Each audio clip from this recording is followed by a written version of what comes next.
So Google disappointed the market today, Yes. and it's down around 8%. Ah, yes, but as I was saying to somebody, 8% down, it's not a good day's trading, but that brings it back to the price level it was at the 1st of January this year. So it was up 8% for the year. Now it's flat for the year. Yes, I know. The question is, I know there's been a lot of downward revisions with regards to the price target from a lot of the banks as well, with regards to where they see Google going. Do you think it's downwards from here, or do you think that it can stay I think around Google's these a levels? fabulous company with a fabulous future. They've really got one big revenue and profit contributor, which is the online advertising business, which has got brilliant technology behind it. All these guys online paying for their position in terms of search and all of that stuff. And they've got 2 or 3 other big businesses in there which don't really make big money yet. The one is YouTube, which is the future of television. You know that, of course. And the other one is Gmail. I mean, everyone's got a Gmail box these days.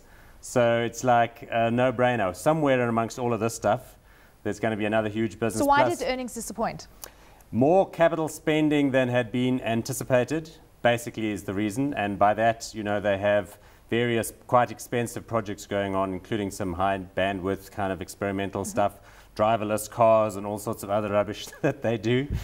But, it's one of those new age companies where you're not allowed to question the CEO and the board. They just do what they want to do. General Electric, though, we saw, surprising to the upside on the profit front, revenue missed slightly. Another This one is of what my we're seeing, profits, revenue. There seems to be a discrepancy between the two with most of the companies that are reporting lately. Yeah.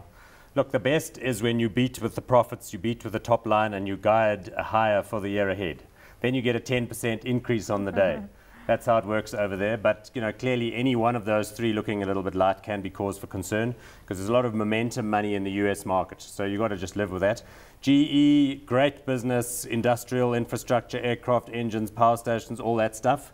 Then the finance business, which is given a low rating similar to the banks. So, And speaking of banks, I know you've been watching Goldman Sachs quite a bit this week. Yes, I felt a terrible, terrible pain in my heart for the Goldman Sachs people this week, because it was bonus day. And bonus day is when the people of Goldman Sachs find out how big their bonus is going to be for the year. It was a terrible year for them. The average employee at Goldman Sachs, this includes the tea lady, the guy that waters the pot plants, the people that come in after the lights are off to do the vacuuming, 3 million rand. $376,000 is the average income at Goldman Sachs. So, not battling too much. Absolutely. What about vehicles? Yes, Age of vehicles in the US. I know you've got some stats for us on that. My final stat of the day is that apparently the age of the average vehicle in the United States has grown to 10.6 years. So that's the number of years that it's been on the road, which is astonishingly long for America, where they're very committed to cars. But the interesting thing that I noticed is that 10.6 years is longer than the average marriage lasts in America. But, marriages, cars, sooner or later they get traded in for a younger, better looking model with lower mileage. Are you about to get traded in, Paul? Not as far as I know. And what is the average in South Africa? Do you know? Goodness knows. That must be much Divorce higher. or car? I think the cars last a lot going longer red, here. Paul? A lot longer. The cars here are on the road for 50 years.